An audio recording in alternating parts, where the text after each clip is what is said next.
además de decir, ¡ay, ya es 1 de diciembre! Es una fecha que se utiliza para hablar, ¿no? Es el Día Mundial de la Respuesta al VIH-Sida. Y para charlar mejor sobre este asunto está acá con nosotros H. Barreda, es activista de RAJAP, que es la Red Argentina de Jóvenes y Adolescentes Positivos. Gracias por venir al Mundo Deslumbrante un rato. Muchas gracias por la invitación. Hola a todos. Ya estuve. Esta semana es de bastante activismo porque viene esta fecha que es de difusión, pero en realidad RAJAP está con activismo durante todo el año. Sí, como que sabemos, nosotros ya sabemos cómo manejar el spotlight que tenemos en el 1 de diciembre. Es donde todo el mundo quiere hacer como una nota de nuestra temática, pero sí como que lo que tratamos de hacer es hacer también tipo ruido todo el año. De hecho, esto de que decías, ¿no? Como 1 de diciembre, uno dice como, comienza el fin del año, y para nosotros es como toda actividad siempre culmina con... El 1 de diciembre. Claro, uno llega de una gira y una caravana de todas las actividades del fin de año.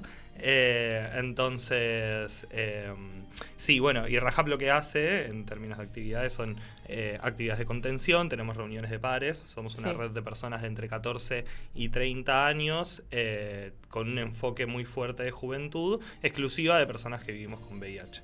Entonces hay toda una confidencialidad también que se respeta y que se mantiene para que las personas tengan un espacio donde poder hablar de lo que les pasa. Muchas de las personas que viven con VIH respetan su derecho a la confidencialidad y solamente hablan del tema con sus médicos. Claro. Entonces es muy importante encontrar un espacio en donde eso se le pueda bajar un cambio y abordarlo desde otro lugar. Es importante, ¿no? Como el derecho a la confidencialidad, digo, que tiene que ser incluso aclarado, porque en realidad todas las personas en cualquier condición tendremos que tener derecho a la confidencialidad. Total. ¿Por qué se le cuestiona que las personas con VIH tengan esa confidencialidad? Digo, no tenés la obligación de decirle a las personas que tenés VIH, ¿no? Total. A mí me parece que el VIH siempre nos trajo un modelo para poder pensar muchas de las otras enfermedades, patologías o cosas que vivimos en la vida. Tenemos ahí una cosa de siempre estar buscándole al otro, sacarle información y que lo diga sin importar el contexto, ¿viste? Como el año pasado, de hecho, no me acuerdo si fue el año pasado, hubo este caso de que le encontraron un frasco de medicamentos en la entrada de un boliche a un pibe y pensaban que era droga, entonces le estaban preguntando ahí, tipo, ¿qué es? Y esa persona no quería decirlo. Claro. Entonces, se habla del derecho a la confidencialidad de la persona viviendo con VIH en respuesta de alguna manera al estigma y la discriminación que vivimos las personas con VIH, que en el cotidiano, o sea, eso significa no poder acceder a trabajos, que parejas o amigues se vean habilitadas a decirte cosas que no les corresponde. Entonces, frente a eso, una persona que vive con VIH tiene el total derecho a no decírselo a nadie. Pero son respuestas a violencias. Tampoco todo está bien ahí, ¿viste? Como que después también es necesario hablar al respecto. Como nos pasa de que... RAJAP es una red que hoy tiene más de 800 miembros en todo el país. Hemos tenido durante mucho tiempo, casi durante 8 años, más de 1000 miembros. Tiene 15 años de historia, como que... Y mismo a lo largo de todo el mundo, un joven o un adolescente que se diagnostica con VIH empieza a hacer unos fanfics, empieza a hacer un YouTube, empieza a tomar de alguna manera acción en responder al VIH a cambio de esa confidencialidad que también a muchos otros les protegen. Entonces, también es el encontrar redes y activismo de activismos es muy importante para... También esa otra cara de les que ya se sabe que tenemos VIH antes de conocernos, porque si entras a mi Instagram o etcétera, ves cosas de RAJAP, es fundamental ir a esa red de contención donde todas las semanas se pueda hablar de lo que vivimos para poder darle. Claro, porque, no solamente sigue habiendo mucha ignorancia respecto a convivir con el VIH, no solamente las personas que no lo tienen, sino mismo de quienes descubren que lo tienen, ¿no? Digo, también hay desinformación, entonces lo primero que pasa es que que ya sabes, hay algún miedo, y entonces estas redes de contención que vos hablás son ultra necesarias, información, ¿no? También. Total. Rajab en el 2019 hizo el estudio de estigma y discriminación, que es un estudio moldeado a nivel global, que les pertenece a redes globales de personas con VIH, GMP+, por ejemplo. Pero bueno, y aplicó ese estudio en varias regiones de Argentina, y una de las cosas que tiene ese estudio es que además de fundamentar en estadística, si quieren, la información del estudio la pueden conseguir en nuestras redes sociales, Rajab.org. También en el estudio se da cuenta de mucho autoestigma, que es la primera barrera que sufrimos las personas con VIH, porque nunca está bien vivir con VIH. Digo, después nosotros, los activistas, tenemos alguna especie de implicancia cotidiana en nuestras vidas que de repente decís, che, accedí a un montón de cosas, pero por cómo respondimos al VIH. Después quizás un día me reangustia tener VIH y quizás hay algunos 1 de diciembre que digo, che, hoy no tengo ganas. No atiendo. De hecho, hace un montón, en los 1 de diciembre pasados, como que el anterior hicimos algunas cosas, pero no di notas, no fui a entrevistas ni nada. Pero el anterior sí, me sentía mal, como no quería hacer nada, era como... Está bien. Hoy cuido el cuerpo que activa a la persona con VIH y después salimos a seguir haciendo la respuesta y etcétera.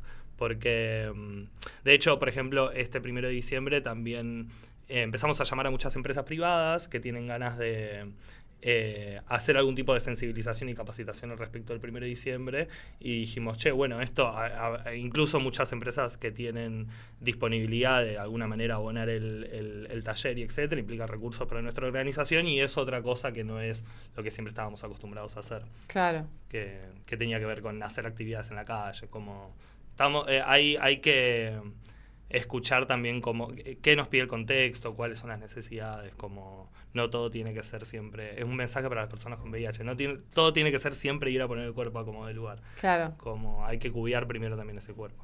Sí, no sé qué leía, a una machi, ¿no? Que decía, no se puede ir a luchar con un cuerpo triste, ¿no? Total. Como que por ahí darse también el triste o qué sé yo, o en una situación de que quizás necesita reposar o eso, un poco, ¿no? De calma. También pensaba que si no conoces a alguien que tiene VIH o si no convivís con el VIH, se cree que no convivimos y en realidad convivimos. Todas las personas, todo el tiempo, digo. Y pensaba en esto de esta campaña de indetectable y igual a intransferible. Intransmisible, que en un momento estuvo como muy en todos lados. Y este año no la noté tanto a esa campaña, que me parece súper importante porque, digo, es, digamos, el no conocerlo abona a la estigmatización, ya que, por ejemplo, no sé... pues yo pensaba, digo, tenés que decirle a tu dentista, por ejemplo, que tenés VIH si vos tenés indetectable. Claro, el indetectable intransmisible. Sí, hay como 3 puntos ahí. Hay el derecho a la confidencialidad. Muchas veces lo que tratamos de comunicar con esto es, quizás conocemos a una persona con VIH que nos lo dice. Y ahí hay que correr el ego de... ¿Por qué no me lo dices? Si yo sería súper lo entendería todo. Lo entendería todo, decímelo. No, bueno, a veces la gente no quiere decirlo y punto pero es una realidad, lo está viviendo. Y después yo siento, bueno, y el indetectable igual intransmisible, yo siento que este año quizás no está tan fogoneado porque el 1 de diciembre también viene en un contexto político de mucha incertidumbre. Pasan que hay algunos contextos en los cuales uno, está hablando más del indetectable igual intransmisible. Ahora estamos los mensajes que más nos piden en redes sociales es que hablemos acerca de qué va a pasar con la medicación. Ah, claro. Pero sí es importante reafirmar el indetectable igual intransmisible, porque también no hay que dar por sentado que todo el mundo sabe al respecto, porque la verdad que no es así. Y es que las personas con VIH nos medimos la cantidad de virus y defensas en sangre de manera cada 6 meses para ver si está siendo efectiva la medicación o no.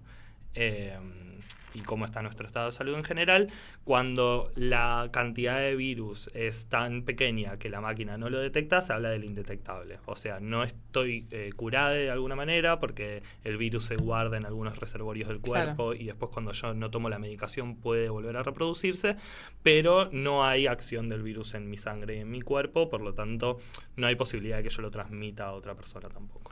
Por eso es re importante continuar con el tratamiento. ¿Se dice tratamiento? ¿Cómo se le dice? Sí, continuar con el tratamiento. Nosotros hablamos mucho de adherencia, para tomar eso que es más que solamente tomar la pastilla, que tiene que ver con acceder a una correcta alimentación, tener agua potable, tener un lugar donde vivir, etcétera.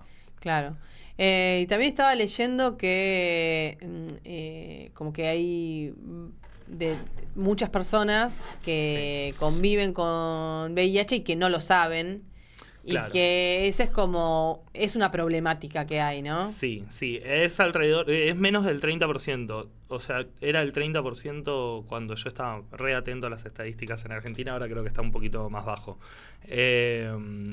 Pero sí, hay un tema, y es que, esto te lo quería decir más temprano, ¿por qué se le demanda también al VIH, que de alguna manera se habla al respecto y no sea algo que se pueda dejar en la confidencialidad? Porque también es algo que está muy relacionado con las relaciones sexuales. Claro. Y ahí hay todo un tabú, y ahí hay toda una responsabilidad de la persona con VIH a decir, yo tengo VIH. Antes de consumar el acto. Sí. ¿Viste? Como, me ha pasado, de hecho me ha pasado que me lo cuenten a mí. Claro. Es como, justo ahí antes de empezar a coger, como, che, pará, te tengo que decir algo. Y yo como, ¿Qué? Tengo VIH, y es como... pensé que tenías novio, la puta madre. Ni tanto tampoco, pero bueno. Y la verdad es que cuando vemos que hay un 30%, un menos del 30% de personas que no viven con el virus, nos damos cuenta de que inclusive como metodología es inefectiva. Si vos querés como metodología de prevención intentar o militar o decirle a la persona con VIH que tiene que decirlo. O mismo como persona con VIH, vos creés que, porque muchas veces pasa que nos diagnosticamos y es como, bueno, ahora le voy a decir a todo el mundo. Muchos médicos lo recomiendan, de hecho, también en base fuente Arial. Sí. Pero como método de prevención es inefectivo, porque ese 30% de personas que no saben que viven con el virus no te lo van a poder contar nunca, y puede ser que se den situaciones de transmisión con ellos. Sí. Y también otro gran error, no sé qué palabra, pero creo que sí que es error, que muchas veces dice, bueno, tiene SIDA. Claro. Bueno, tiene SIDA. Y yo pienso muchas veces, digo, bueno, qué vintage decir. Sí, muy vintage. Qué vintage total. Sí. Porque además allá hace muchos años que... Sí, si no me estás haciendo una producción con estética ochentosa, claro, ya no le digas SIDA. Como, o sea... Yo creo, me gusta apelar a lo más básico siempre, como por lo menos tener la buena leche de llamarlo de la manera más amena posible, claro, ¿no? Como que cuando uno piensa en VIH piensa en un virus, cuando uno piensa en SIDA es igual a síndrome, porque además después te das cuenta de que no estamos acostumbrados a informarnos de nada. O sea, cuando hablamos de SIDA hablamos de un cuadro de síntomas que se dan a causa de la baja de las defensas con el surgir de las enfermedades oportunistas dentro del cuerpo. Entonces, hablar de... Nosotros, desde Rajab, hacemos mucha... Porque, el lenguaje crea sentido, es muy importante. Y hacemos mucha inferencia en siempre hablar de VIH. Por un montón de motivos, pero apelando a la más básica, por una cuestión de matemáticas. Todas las personas que tienen VIH...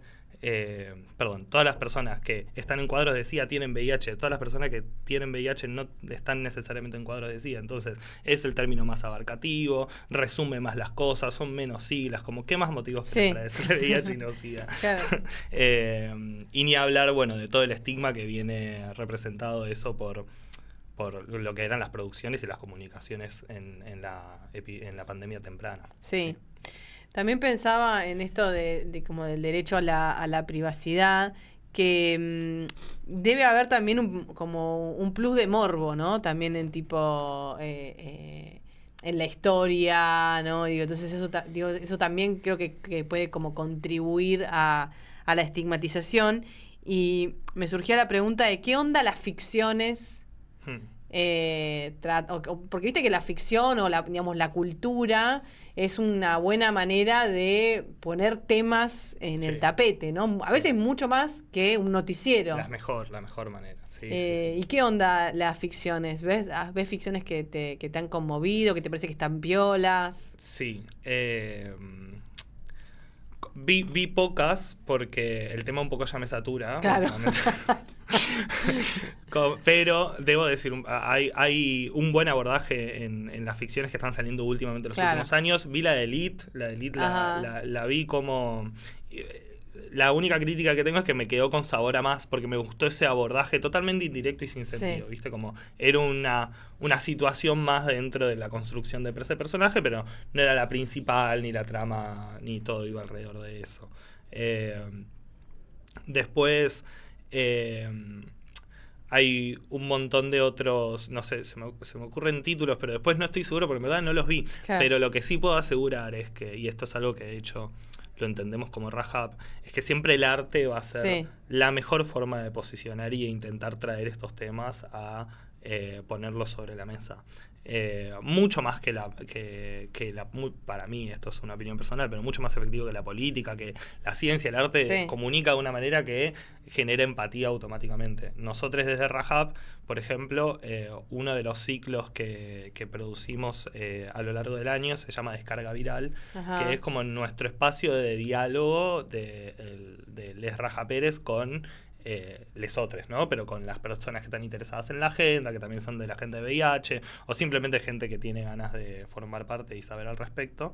Entonces es un ciclo donde mezclamos el debate con el simplemente estar ahí tomando algo en algún centro cultural, pero con las perfos artísticas, con grabar poesía, alguna banda, algún artista queer que conozcamos que esté como lanzando sobre todo su plataforma, porque después sucede que, bueno, como que se animaron a hacer el Descarga Viral, que por ahí es algo más chico, pero después ese mismo show lo produjeron mejor y lo llevaron a otros formatos, lo publicaron y llevaron un montón de gente como ninguna otra cosa lo hace. De hecho, muchas veces nos han interpelado cuando salió Elite, me pasa que me acuerdo mucho porque nos decían tipo...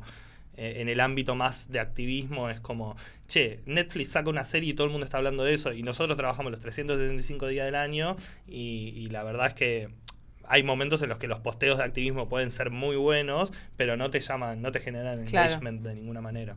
Entonces siempre contribuirá el generar la cultura, que también lo otro que tiene es que es una epidemia internacional. Claro. Entonces hay muchas cosas del VIH que tienen simbolismos que no tienen tanto que ver, no están tan arraigados a nuestra cultura. Claro. Entonces, generar la mejor forma de hacer propio un sentido de, che, contra esto tenemos que responder juntos, porque el COVID nos enseñó como los virus, está bien, yo tengo el virus, otras personas no, pero no significa que esas otras personas no tengan su conducta modificada porque existe el VIH en nuestra sociedad. Entonces entender que esa respuesta tiene que ser colectiva. Claro. También. Sí, claro, por eso decía de la importancia de que en realidad convivimos, todas las personas convivimos con el VIH. Así lo portemos o no. Sí.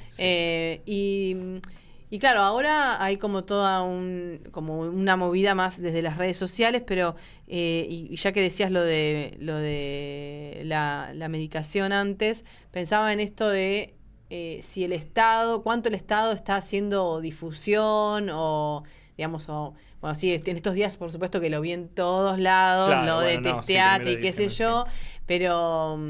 Digo, no sé cuánta gente tiene el hábito de cuando se hacen los chequeos anuales hacerse VIH, ¿no? Total. Y ahí hubo un aporte del Estado y vos ¿cómo ves eso? Vos, en la medicación me parece que sí.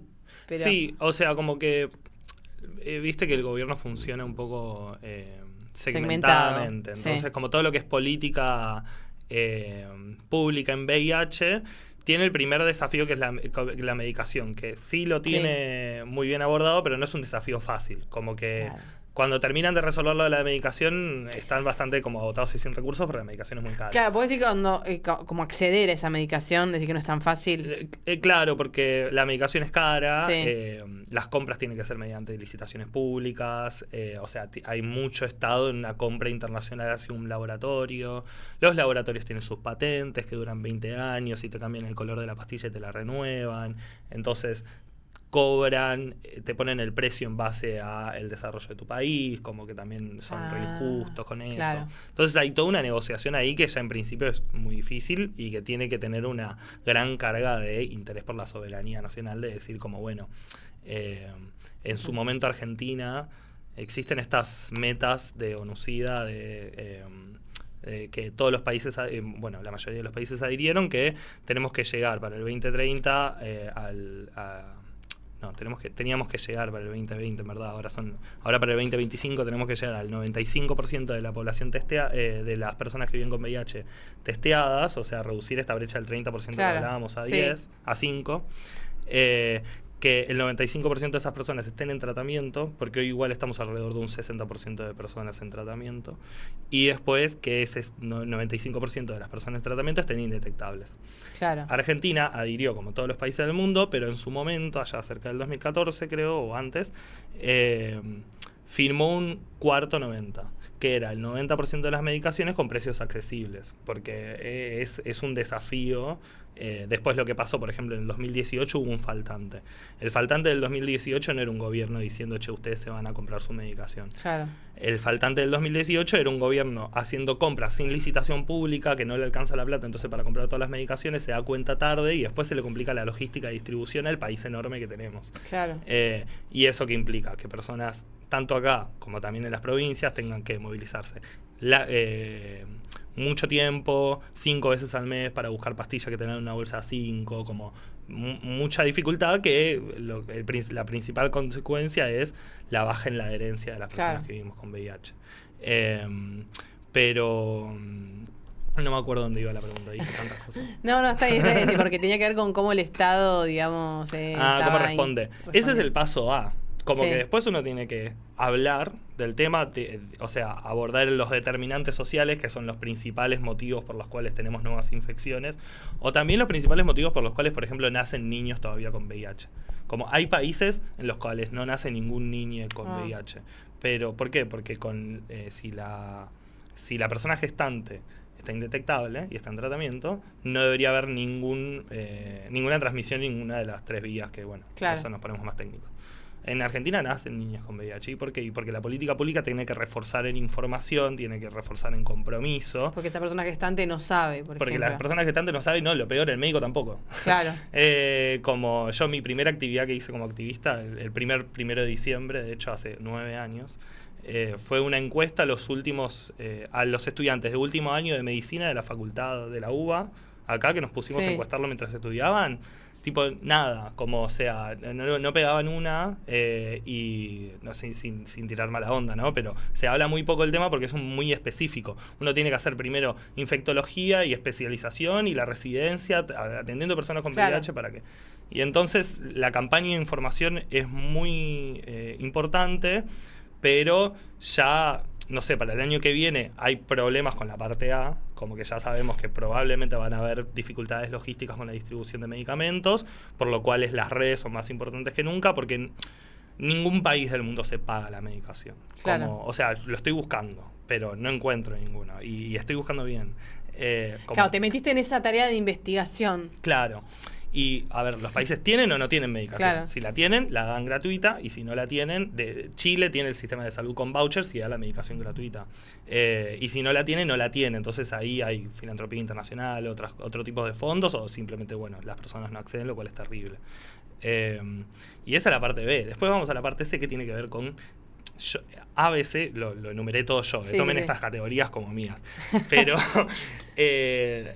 hay una parte en la cual Argentina tiene que estar al día de muchas innovaciones que están surgiendo en materia de de medicamentos. Sí, sí, Digo, estábamos proyectando que quizás para febrero de 2024 íbamos a poder acceder por lo menos a los protocolos científicos para la medicación esta que te inyectás creo que son cada 3 o 6 meses. Lo cual implica un montón. Montón. Cambia muchísimo porque no es lo mismo tener que estar tomando diariamente. Total. ¿No? Lo que implica eso que... En el mundo, por ejemplo, hay muchos países que ya tienen acceso a los autotesteos, que son como los test que te compras en la farmacia y te testeas tipo en tu casa. Que entiendo que acá hay un debate que es si estamos de acuerdo, si no estamos de acuerdo. Yo lo que quiero plantear es, no podemos pensar en esas cosas si ya estamos pensando en que no vamos a tener medicación. Claro, es difícil. Como que ya todo lo demás queda como bueno. En algún momento veremos. Y digamos, este contexto actual es lo que... Porque estaba pensándote a vos como activista, que implica, o sea, un montón de estudio. Sí. Porque además de saber como al dedillo muchas cosas que tienen que ver con el VIH, digo... no solamente la parte como de infectología, digo, como lo científico, lo burocrático, lo histórico, la vivencia, ¿no? Digo, entonces, claro, hay que organizar esa información porque vos sos, digo, no sé si sos científico, burócrata, ¿entendés? Como un montón de conocimientos que tenés que adquirir para poder, en definitiva, terminar comunicando, ¿no? Sí. Sí, es que ahí es lo que es clave es eso, la organización. Como que yo soy mucho de la creencia de hay que participar en algo. Sí. Me parece que estas últimas elecciones tuvieron esa vista de que todo el mundo se pronunció, pero todas las instituciones, o sea, siempre que hubo gente organizada, de alguna manera hubo una acción de decir, che, no hay que ir por acá, como que por ahí quizás este no sea el camino. Pero porque cuando yo era un pibe recién diagnosticada de 18 años, que eso, que tenía enfrente un diagnóstico de VIH muy reciente, a mí lo que me dijo mi hermano particularmente fue como, esto lo tenés que militar, como que si vos vas y lo militás, lo tenés que resolver con gente, como que te tenés que meter en tu comunidad, y me mandó directo a la Marcha del Orgullo del 2014, que ahí es donde yo conocí a Rahab. ¿Un hermano más grande? Sí, un hermano más grande. De hecho, médico. Aguante los hermanos más grandes.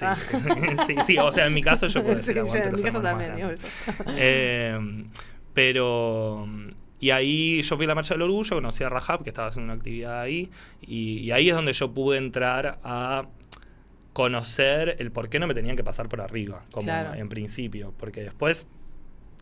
uno se encuentra con médicos, se encuentra con administraciones, y después cuando yo me di cuenta que era bueno peleando con esos, dije como, bueno, vamos a organizarnos mejor y me voy a meter a disputar en otros espacios donde Rahab ya estaba también. Pero eso fue la formación política de la red.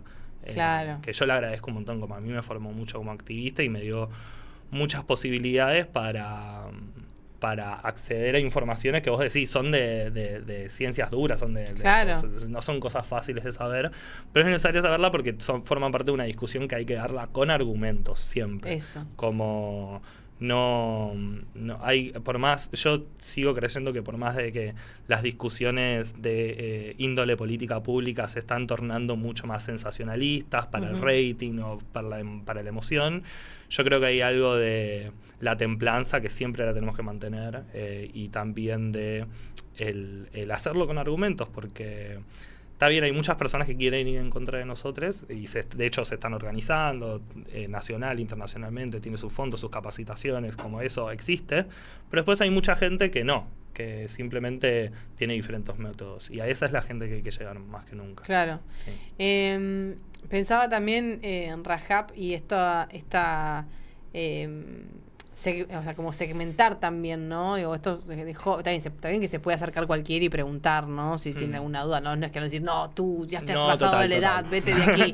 Pero no somos gerontofóbicos. Claro, pero me parece interesante como, digamos, la segmentación generacional, porque bueno, ahí se comparten también, bueno, vivencias, ¿no? De personas de este siglo. Es un tema muy polémico, una organización que te egresa cuando cumplís 31. Tipo... O sea, es algo de hecho que nos discuten mucho, que a mucha gente le cae muy mal. A mí lo que más me importa, y por lo que siento que cada vez que me lo dicen es como, no, esto hay que mantenerlo, es que las realidades de los adolescentes son muy difíciles. Sí. Cuando un adolescente nació con VIH y se encuentra con su desarrollo sensosexual viviendo con VIH en un secundario sin decírselo a nadie, o muchas veces además de que, claro, los adolescentes tienen el problema de que los padres tienen un montón de estigma. Entonces, como ahí hay un montón de estigma y discriminación que vos decís, pero te están tratando de dar lo mejor, pero bueno, no saben cómo. Y para generar esa contención entre adolescentes, una organización que tiene toda la franja etaria no sucede. Si vos vas a las redes de personas que los adolescentes, y si hay adolescentes ahí, están tipo o con la mamá o como que súper paternizados. Y nosotros queremos voces que hablen, que escuchen, que tomen directiva, que decían y que, bueno, que tomen la autonomía, ¿no? Sí, totalmente la autonomía. Qué interesante eso, ¿no? Eso es difícil si nos vamos más arriba, y entonces es nuestra forma de acuñar las cuestiones que suceden específicamente en la adolescencia y la juventud, que además tienen una prevalencia alta de VIH, como que está fundamentado en estadística. Los diagnósticos en nuestra franja etaria son cada vez más altos. Entonces es un lugar donde hay que llevar información de la manera en que nosotros la estamos proponiendo. O sea, ir a la fiesta, pero no ir a la fiesta a darte un preservativo con un cosa. No, como ir a la fiesta y dejar la información ahí, como que permitir que la gente acceda. Yo no diría de ir a la fiesta a testearlo, porque también hay mucha gente que piensa ese tipo de cosas, o tengo compañeros que se han testeado en fiestas y es como, no, bueno, una forma de arruinar la noche, entrar en un mal bajón. Como claro, sí. Pero sí tomar la delantera en cómo formamos nosotros las políticas públicas, porque evidentemente esa es la voz que falta dentro de... Por ejemplo, la ley que se aprobó el año pasado, la nueva ley de VIH, fue construida durante 8 años y nosotros estuvimos desde el principio. Como nosotros propusimos muchos de los artículos, dimos nuestra perspectiva mucho de lo que pasaba. Entonces, es una ley que da respuesta a nuestras necesidades de manera específica. Obviamente en algún momento va a quedar obsoleta y hay muchas cosas todavía que se tienen que hacer, pero fue una ley que se encontró con muchos legisladores que decían, no, esto no es lo que hay que hacer. Y es como, hace 8 años lo venimos discutiendo. Y mismo cuando se aprobó, obtuvo el voto negativo de todo por el partido del bloque que ahora va a asumir como gobierno. Por ejemplo, tipo Javier Milei, Villarruel, Píparo. Ellos votaron en contra específicamente de la ley de VIH en el bloque de La Libertad Avanza, junto a Spert. Y cuando uno hace la contraposición con leyes como por ejemplo la del aborto y lo que se dice con la ley de la interrupción voluntaria del embarazo, uno dice, como nos van a derogar una ley que además, cuando uno va a otros países y discute sobre política de VIH más internacionalmente, la ley de Argentina es una cuestión de vanguardia, como el plantear las pensiones para personas que se encuentran en situación de vulnerabilidad, que ahora en este mismo momento hay 2.000 trámites de pensiones que deben darse resolución ahora y estamos haciendo mucha incidencia para que el gobierno apruebe esos 2.000 trámites de pensiones, porque son personas que no tienen tanto acceso a oportunidades laborales por el tema de la discriminación, y ese dinero, si bien no soluciona todos los problemas, ayuda a poder asegurar una casa, un plato de comida, un vaso de agua. Cosas básicas, ¿no? Cosas básicas que la gente suele pensar que es el problema del otro. Pero cuando estamos frente a un virus, no es el problema del otro. Porque después es donde vamos a empezar a subir los casos de diagnóstico, la gente no va a saber qué pasó, y es como, bueno, ¿pero qué pasó con esto? Y es como, no, bueno, necesitamos dar contextos de contención para las personas que viven con VIH, porque si no, lo que estamos haciendo es perder versus el virus, no versus las personas con VIH. Nosotros no le queremos hacer mal a nadie, quizás hay 1 o 2, pero bueno, como todo el mundo. Tampoco somos tan buenas, pero son personas, ¿no? Somos personas y bye. Pero sí, digamos, esa ley es una ley que hay que cuidarla también. Que hay que cuidarla porque son respuestas que verdaderamente ayudan a bajar el número de infección, bajar el número de personas que nacen con el virus. Tipo, estamos hablando de niños que no tienen por qué estar infectadas desde el nacimiento, atravesar toda una infancia. Claro, que además que es algo que se podría prevenir, podría evitarse. Sí, Y que ni siquiera es difícil de evitar. No, total. ¿No? Como que es algo que está ahí. Y pensaba en esto de... como también Rajab como organización, supongo que también deben contener, porque pienso que a muchas personas debe dar angustia la posibilidad de que no haya más medicamentos, de que no haya medicamentos. En los últimos meses en las redes sociales lo que más subió es como, bueno, mucho hate también, porque somos una red que habla mucho a través de redes sociales. Además tenemos esto de que buscamos, el equipo de comunicaciones es muy bueno buscando qué se está hablando en las reuniones de contención y en las redes de pares. Bien. Y visibilizando eso en las campañas. Claro, eso es re importante. Y bueno, eso generó que mucha gente desate muchas cosas, muchas amenazas del plan tipo, no te vamos a pagar más la medicación. Que a mí me gusta parar en esta amenaza, porque Sí. yo quiero conceder esto de, pongámonos desde el lado de lo único que me importa es lo económico. Sí. Tipo, no me pagas la medicación ahora, es generar más costos, o sea, que el gobierno no compre la medicación para el VIH, no abastezca a las personas con VIH la medicación que se necesitan, implica aumentar un montón el costo en salud que vamos a tener cuando tengamos una epidemia mucho más desatada de lo que está ahora. Entonces, si vamos a la discusión económica, obviamente siempre es mucho mejor prevenir, hacer el PrEP, hacer el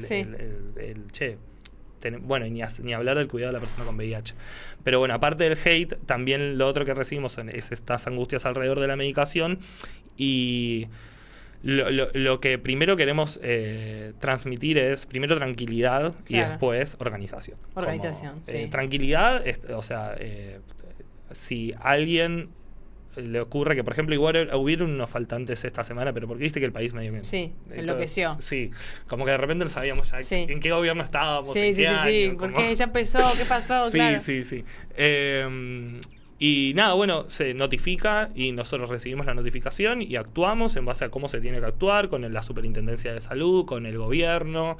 Y si en algún momento eso implica un gobierno que no nos haga caso, una Superintendencia de Salud que no pueda responder hacia nuestro reclamo, de nuevo, hay otras formas, como hay presentaciones, o sea, se registran los casos, se va dando seguimiento. Obviamente que en el mediano plazo hay personas que que atraviesan momentos muy difíciles, porque ir y que te den una bolsita de 5 pastillas, cuando quizás venís de otro pueblo, de otra ciudad para buscar acá, porque también pasa muchas veces en la provincia de que personas que trabajan en ciertos lugares y la farmacia le queda cerca, entonces no quieren retirar ahí, van a otro lugar.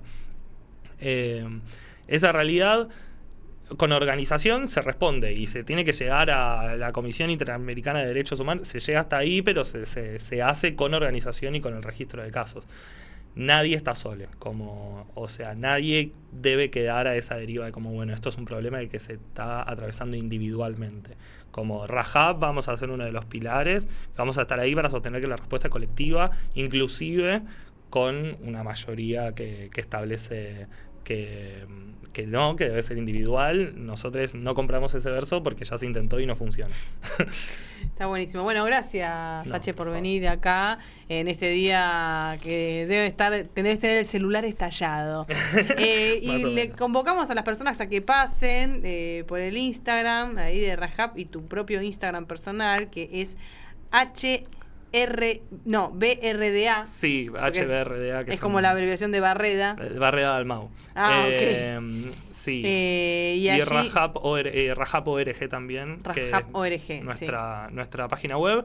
Hago un llamado si tenés entre 14 y 30 años, buscanos en redes y contactanos y podés entrar a la red. 14 y 30 años y vivís con VIH.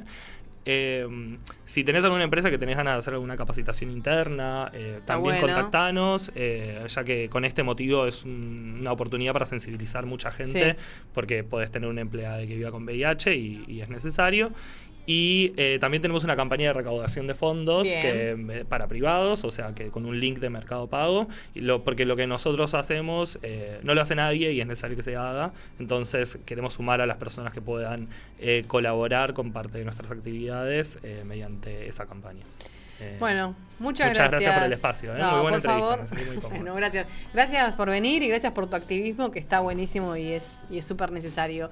Y a nuestros viewers les decimos, como siempre, pasen a acariciar el algoritmo, que es también una buena forma de colaborar en estos tiempos tan individuales. Y que tengan buen fin de semana y nos encontramos el lunes, espero.